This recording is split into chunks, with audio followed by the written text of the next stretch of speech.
everybody. Welcome to today's seminar. My name is Sarah Callendar, and I am going to be taking you through a session which is focusing on leading your business through change, which I'm sure you all agree. Never has there been a more prevalent time to talk about how we manage change within our business. So I'm involved in a business called Duo Global Consulting, and we do have a exhibition stand here today. So if you do want to have a chat further after this session, please jump on there. There's myself and my colleague Guy is manning the stand for any Q&A. The session is only 40 minutes, so I'm going to dive straight in and really talk you through some of the things that Duo as a business over the last few months have really been working with our clients on and helping them navigate and lead through this particular tricky time of change. But to be honest with you, as a business, we specialise in working with business on really looking at how to activate change at every level in their business. So we look at strategic change, looking at how to embed change from a cultural perspective, looking at training and developing members of the team and leadership teams in order to be able to drive really focused, purposeful, strategic change in a business so that you can grow the business or pivot and make a change in direction if the business needs to. And I know certainly over the last few months, there are a lot of businesses that have had to look at new ways of sort of navigating the business and making pivots within the business or significantly changing the direction of their business in order to really survive. So what we're going to look at is a series of levels, and really this session is to get you thinking. Firstly, take some time out to really think about your business or the business that you're in, and we're going to be looking at that at three different levels. So we're going to be looking at really splitting up into the business where you might need to focus your efforts, and what we want to do first of all is to really just get you settled and thinking about your business or the business that you're working in. So first of all, I want to start with, you will see in the bottom part of the corner that there's a live poll, and there's a couple moving through on this session. So we would like you to get involved if you can. So the first poll is really just to get you thinking more than anything, and this is based on a poll that was based on a survey. Where over the last 6 months, there's been a survey done looking at what are the 5 major challenges for business owners or leaders or managers right now. And I want you to have a think about which one resonates with you the most. So the first one is taking action and moving forward. So is this the biggest challenge for you? Keeping up with legislation, finding balance and achieving a healthy mindset, dealing with information overload, or selecting the right focus. Now, you might be sitting thinking it's all of those things. That's okay. I want you to choose the one that is the most pertinent to you currently in your business. And really, this is to get you thinking about what are the areas that what are other people experiencing right now, and these came up as the top 5. So the likelihood is one of them will resonate. So I'll just give you a couple more seconds, and then we can share the results. But it looks like that. There's a couple more people just adding in, but yeah, the biggest one is selecting the right focus at 36%, and that doesn't surprise me, to be honest, because really one of the things that people are really finding difficult at a leadership level is knowing where to put their efforts and what to prioritize. So I'm just going to move us through the slides there onto the first section. So really, what do you need to consider to successfully navigate and lead change? And that's what we're going to be looking at.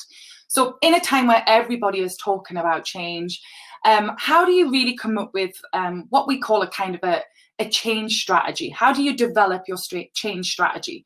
And determining that from an immediacy, so the here and now, and also thinking about it from a point of view of the long term. So if you're having to make some immediate changes now, which most of us are finding that we are, certainly in our business, we've made some changes because of the current COVID climate, and because of the uncertainty around change. What we want you to think about is, what do you need to look at from a change strategy perspective? Making sure that you're dealing with the here and now, but also keeping one eye on what does that mean for the business moving forward. I'm just going to intervene. If you could put it onto slide 3, please, that would be great. So the layers there's 3 layers basically. The first one is looking at how prepared are you at a leadership level to navigate uncertainty and look at change. So I want you to think about it from a leadership level first off. On the second basis, I want you to think about how prepared are your managers? How are they to support the rest of the team in navigating change? And then how prepared are your employees? So how prepared are them, those people that work with you, how prepared are those to enable them to be able to get on board with the change and move forward? So leadership level, management level, and then employee level. So what we're going to focus on first is sort of the leadership level. But what I mean by that is, some of the businesses we work with, I mean, we work in the business of helping organizations navigate change and strategically drive and think about the change they need to make. But what's come up a lot over the last sort of 6 months is definitely at a leadership level, how do you prioritize what you do and where you put your resource, and not only your physical resource, but your money. And we know that, you know, organizations are having to make some really tough decisions right now around where do they put their financial efforts and where do they put their people effort. So, but really this is about, and there's lots of things we could discuss, but we have 40 minutes, so we're gonna focus in on a few. So these are just some key takeaways really. At the first level, if you could move on to the next slide, that would be great. The first level is really at a leadership level. And I want you to think about your business's agility. So how agile, the businesses that are currently thriving are the ones that are able to, that have sort of that culture within them to adopt to change more quickly than others. And certainly some of the businesses we're working with, we've seen that happen really, really quickly. Where other organizations have struggled to pivot or be agile as quickly as others. And you know, a lot of them are getting on board now, but as they get on board, new changes are happening. So, but in a typical period, so if we take COVID out of that, it's great if you can, at a leadership level, really sort of infiltrate a culture where change is normal, where businesses almost expect, the people within the organization expect that the business is going to evolve and move forward and adapt and change. And that has to come from a leadership level to make the business feel like it's agile. But also thinking about, what decisions are you making at leadership level? How are you communicating those changes? And how are you influencing the people within the business to be able to navigate that change? So that's at a leadership level. At a management level, this really requires resilience, and it requires strong, resilient management.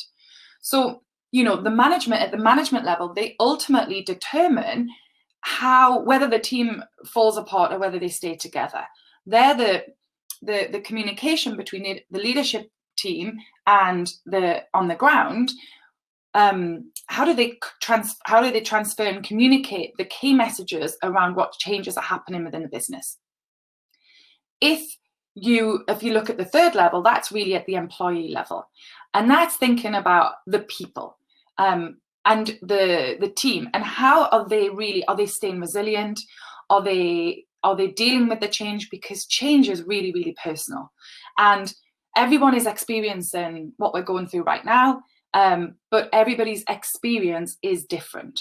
And I think that's one of the things we have to think about from an employee level, that not everybody will be feeling and adapting to the change in the same way.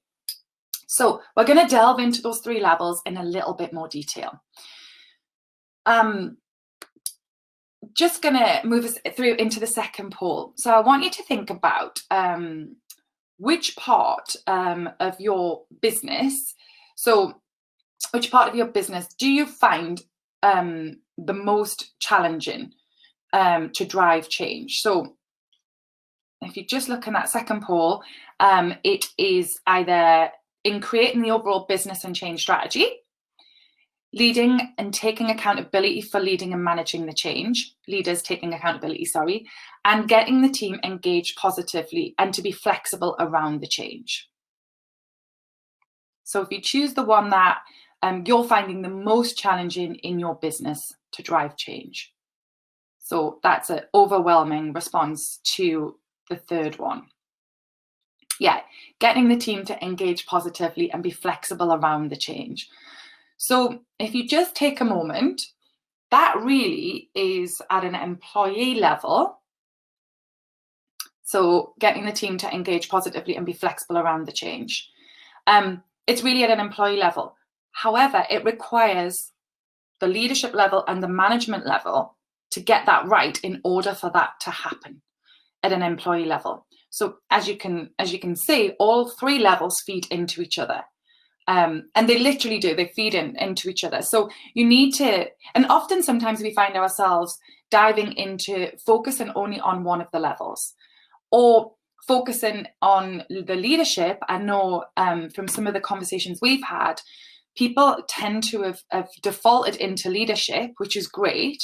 But if you're a manager or a leader or owner in a business and you are only operating at that leadership level and thinking about strategy and making those big decisions, and you're bypassing how that's infiltrated through the business, you might find that you've bought into the change, but the other people within the organization are finding it really, really difficult. So we are going to look at this in a little bit more detail. And what I want to do is to give you some takeaways so that after this session, you can have a think about your organization. And, there's some key things that potentially you might want to do within your organization. So if you could move on the slide a couple, please, that would be great. So the piece we're going to look at first is at the leadership level. So as I said earlier, business agility is absolutely key with this. And we have absolutely found, at this level, businesses and business owners and leaders have had to make such quick decisions and pivot their businesses or make changes in their business that they hadn't foreseen. For other people, they've actually had an opportunity to drive forward areas that they wanted to do in their business because they've had more time, and they've actually managed to take a change in direction earlier this year or next year than they had planned. So for some people, they've actually managed to fast track some of their strategic change, but for other people, the business has been thrown kind of almost up in the air, and they've had to look at brand new ways and think on their feet really, really quickly, and find that they haven't planned some of the things that they've had to put in place, or a lot of the things that they've had to put in place. So personally, for us at Duo, we had a strategic plan at the start of our financial year middle of last year to develop our online training platform, where we would be delivering face-to-face training via video on an online training portal, and we'd be delivering leadership programs, resilience training, that type of thing. But to be honest with you, we didn't anticipate we would really be able to find the time in order to do that. But that was a pivotal change within the business we wanted to execute over the next 12 months. Now, so COVID and a little bit of sort of downtime has meant that we've been able to develop that platform and push it live sort of 8 months ahead of schedule. So we've managed to sort of turn that time into something that was really allowed us to drive at a leadership level a key piece of change within the business. So we've managed to sort of use that time super, super effectively.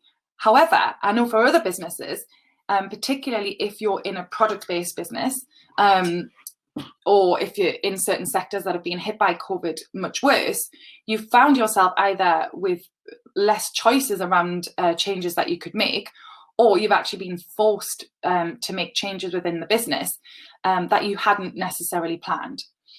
At a leadership level, these are some of the questions that we have been asked by our clients. Just to give you some context, I want you to sort of think about, we want you to understand that you're not alone. And actually, pretty much everybody that we've spoken to has had to navigate this change in various different ways, and it's had various different impacts on them and the business. So these are some of the questions. How do we bring some stability and normality back to the business? It's a pretty big question. How do you cut costs in a sensitive way without causing long-term damage to the business and the culture? How do we balance the short-term business critical whilst driving the long-term vision of the business? The crisis has made it clear we need to make some operational changes and drive up efficiencies. But what is the best way to do this? And a lot of this stuff is really, really sensitive, because what you're doing is you're having to look at the business as a whole and make often really, really tough decisions about what's the best way to move forward in order to safeguard the business for the medium long term, but to not make rash decisions and potentially make cuts in areas that could be detrimental to the business long term. So we've pulled together a little bit of a roadmap on some of the sort of the things that you might want to think about. And certainly we've been working with some of our clients on. If you could pop on to the next slide, please. This isn't by no means an extensive list of things, but it's just a couple of tips, because with the time frame that we have, we wanted to give you some things really to be able to take away and think about. So the first one at a business level, it's sort of that level within the leadership level, is to create a roadmap of the changes, because our perceptions may have changed. Our perceptions that there might be a lot of people feeling like all they've done over the last 6 months is make changes and deal with change and have forced change thrown at them. But what I want you to do is to think about what have remained constants within the business. So it might be that you want to draw out a map and say, right, on one side, these are all the things that have stayed the same. So these are the constants. These are the stable things within the business. And then on the other side, write down the things that potentially you have already experienced from a change perspective. So changes you've made, or changes that you know you're going to have to make. And you might want to split them into 3. So the constants within the business. So that's a list of the things that have stayed the same. The things in the middle, the things that have already had to change. And lastly, the things that potentially you think might have to change moving forward. And this kind of helps you map out because our reality of what changes have been made might not, unless you've spent some time to stop and think. I know that in our business, it feels like we've just been on a literally on a real trajectory of change over the last 6 months. But the reality of it is there's an awful lot of stuff that has still remained constant for the team. So the culture, that hasn't changed. The leadership hasn't changed. And some of the services that we're delivering, how we're delivering them has changed. But the actual fundamentals of the business has still remained relatively constant. So it's a good cross-check for you to think about, and also for you to have in your armory to share with the wider business, the management and employees, to help sort of almost steady the ship a little bit, to get people to think about what's still at the core of the business. The second point I wanted to mention is thinking about creating a 2-page, we call them a change strategy, but really it's about thinking as a leadership team. If you have a team, or if there's a couple of you, if you're in a smaller business, you and maybe a couple of the managers as a leadership team, getting together, stimulating some really great debate, thinking about your decisions that you have to make, and writing down a short-term 2-page action plan.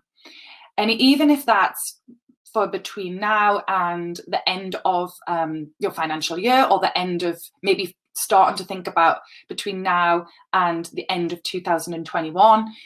So a 14, 13-month plan, what kind of things do you need to focus on? So that poll suggests that making decisions around that, where do you put your efforts and focus, this will help you do that. And this doesn't need to be War and Peace. It's a 2-page plan, literally, which will help you think through some of the operational milestones you might need to hit, thinking through some qualifying questions that will allow you to cross-check whether you have achieved the things that you need to achieve and whether you're on track.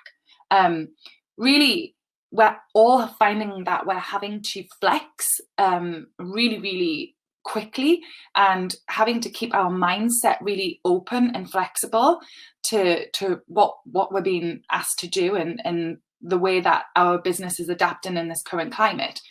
But these principles are really, really useful principles to have regardless of the climate. I mean, if we weren't in this pandemic, then these principles would still apply. So thinking about, what does your change strategy need to look like? Where are the areas of the business that you fundamentally might need to make change?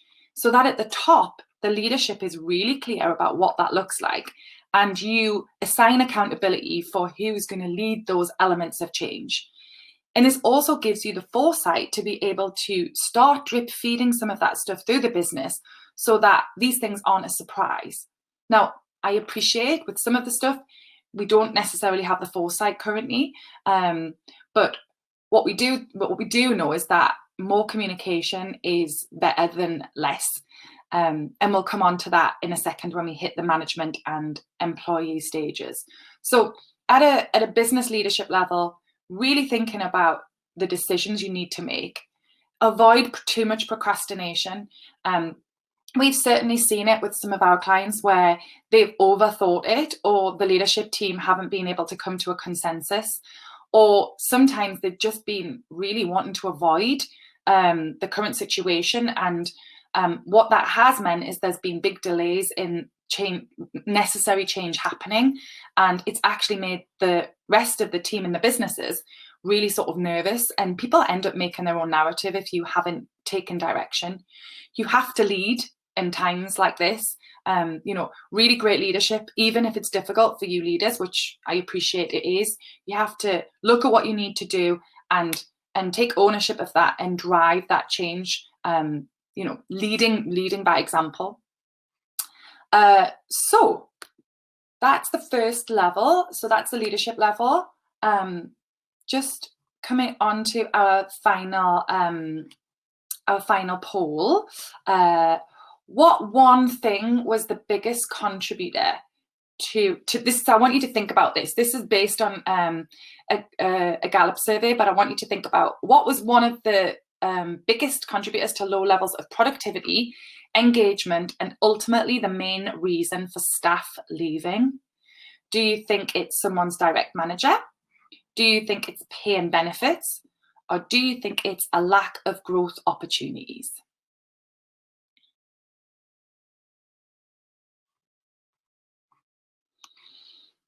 Just give still some people voting, so I'll give you a little minute. Ooh, interesting. So I think we can share the results. It's just altering a little bit there. So the final result was 50% said a lack of growth opportunities, and 43% said someone's direct manager. Now, it's actually someone's direct manager. So one of the biggest reasons for people's drop in motivations and for people actually leaving a position is linked to their management, their direct manager. And that's why the management level during times of change is particularly important, that you don't, if you're a manager within the business, this will resonate with you. If you're a leader within the business and you focus just at the leadership level and kind of miss out that management level, this is often the biggest cause for people leaving the business, and often good people leaving the business. So resilience is super important with managers, and they are the ones that really are having to they're at the forefront of dealing with all the questions from the employees and navigating sort of the day-to-day operational changes.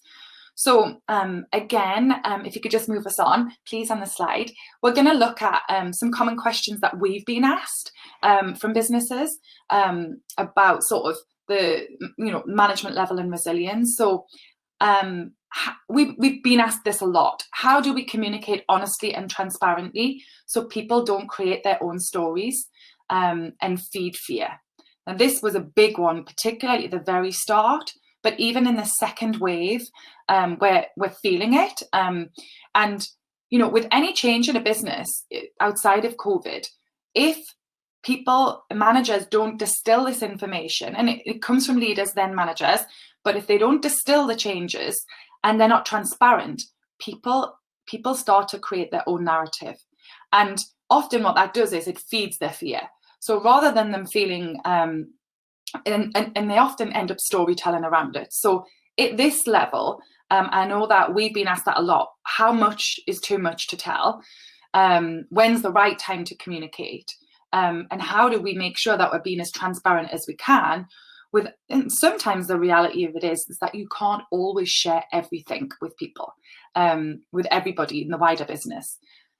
Other questions, we've got experienced managers, inexperienced managers handling really difficult situations virtually. And I know that that's happened a lot where, you've got people most people have never navigated this kind of situation before in a business environment. But if you've got really inexperienced managers, this can be particularly tricky.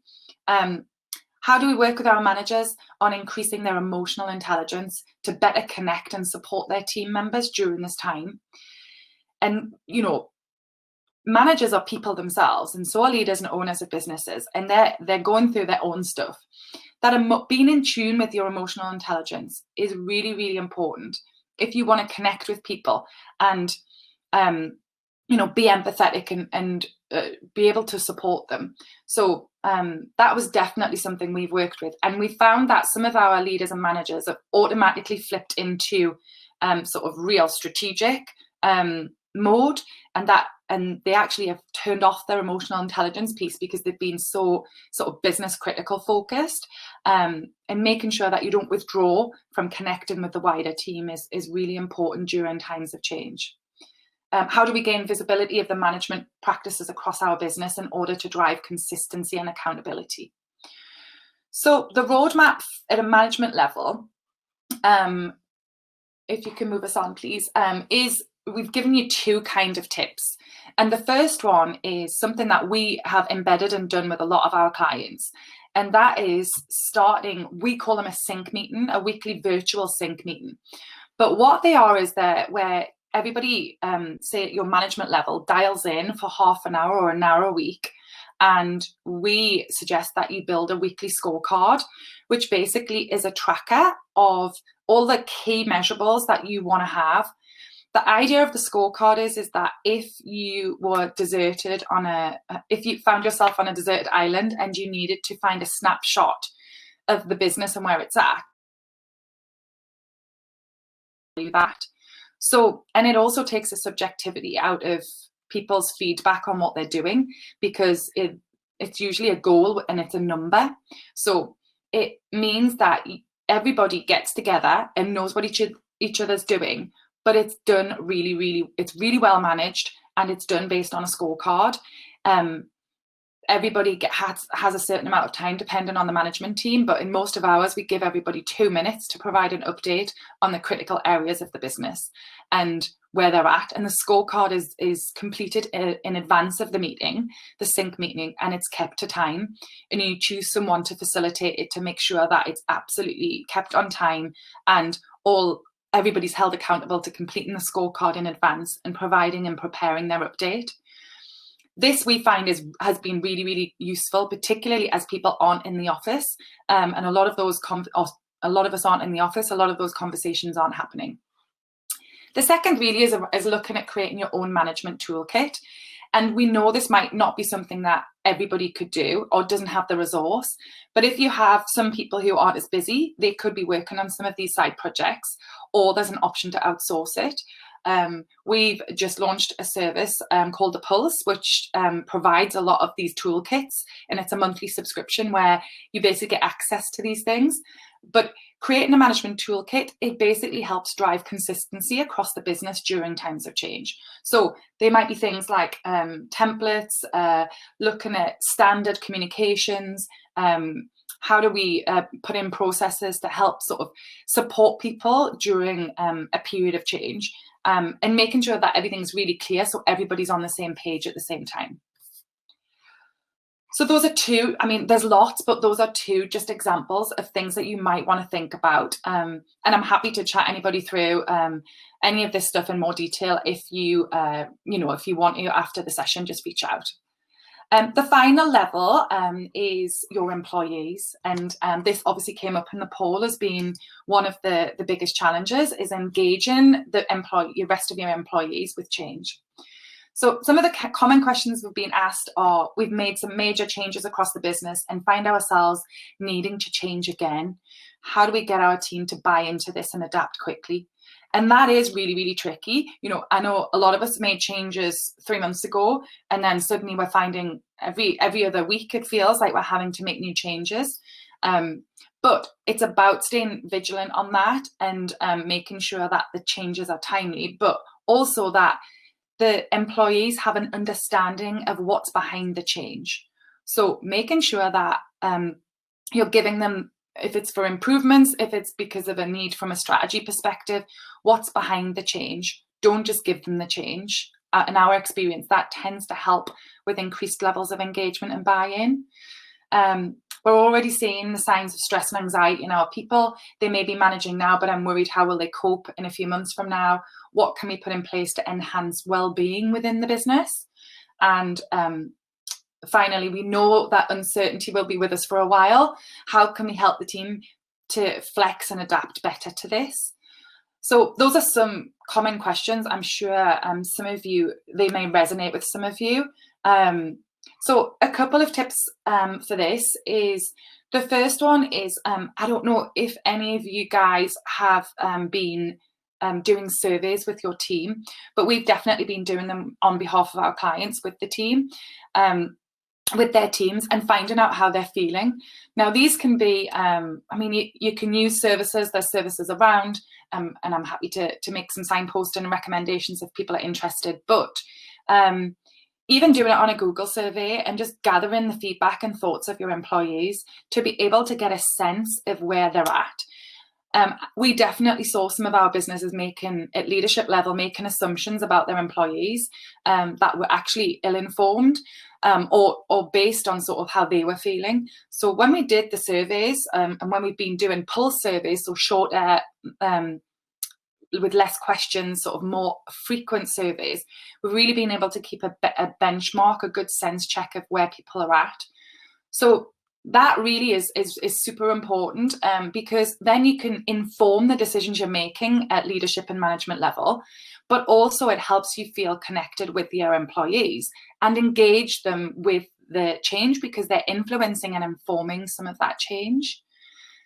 The second piece really is around enhancing your team's resilience. And, currently there's a lot of talk about well-being and how do we feel connected? How do we help our employees sort of keep resilient and stay strong during this time, this period, but also during any future change within your business?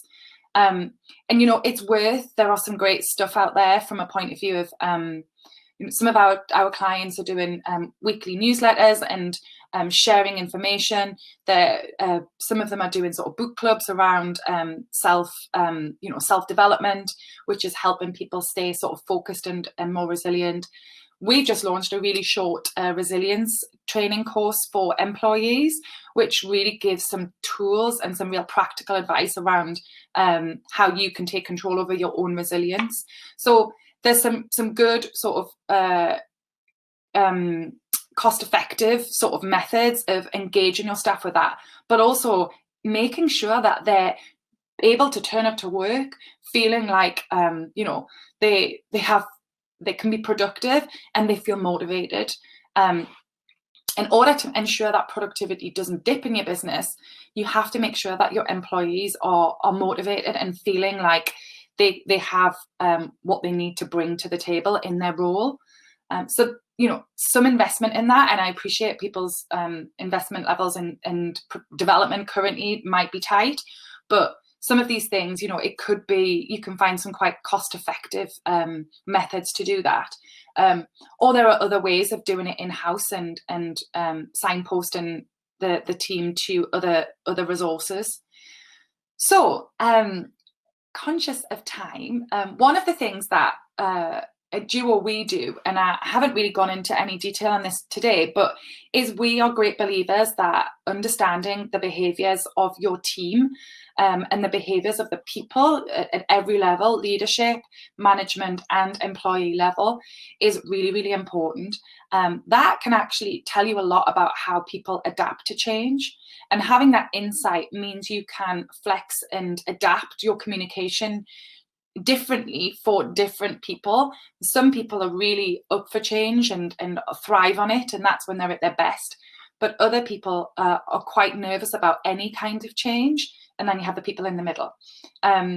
We do actually, we do a lot of behavioral profiling. We have our own in-house tool that actually helps businesses map out how their people deal with change, and it can really help inform some of their change strategy plan. So definitely worth thinking about. We are all different. That's what makes us fantastic and special, but it means that one size doesn't fit all. So just before we finish the session, I have outlined some key actions that you may want to take away. So they basically pull off the 6 things from the roadmap. So the first one is think about carrying out a change roadmap. Think about your constants, the things that have already changed and the things that might need to change. Developing a 2-page change strategy plan to help you focus on what you might need to do and then be able to communicate that plan to the wider business. But really, that is your cross-check to keep you on track with those sort of questions that help you sort of quantify the progress and the things that you might need still to do as a leadership team. Map out and develop a management toolkit. So these could be some guides, some processes, some communication structure. We've definitely spent some time producing some guides that we've shared with our clients and they've shared with their employees. They can be super useful in driving change. Setting up virtual sync meetings to communicate, to sort of enhance the communication at management level in a really quick, timely manner and to drive accountability. Disseminate an employee survey or some pulse surveys, as I mentioned earlier, and they can be done in-house or you could potentially outsource that, but it's something that is quite easy to do. And finally, looking at some kind of potential resilience training or resources that you can share with your team in order to enhance their well-being and ensure that they're working at their most productive, because we need that in the current circumstances. So thank you so much for listening and participating in the polls. We're here to answer any questions and to help further. We are offering a 30-minute consultation to anybody who's been on here today. And if you want to just have a look at one of those layers of your business, we can do that in a Zoom session. So happy to do that. Please reach out. My email address is on there. It's sarah@duoglobalconsulting.com, or jump on the virtual exhibition stand. I'm going to jump on there now, and my colleague Guy's on there. So we are there to answer any questions. But it's tough times, but I know that, we are more capable of dealing with change than we realised. Good luck in your businesses. And like I say, here if anybody wants to have any further conversation. Thank you. Bye.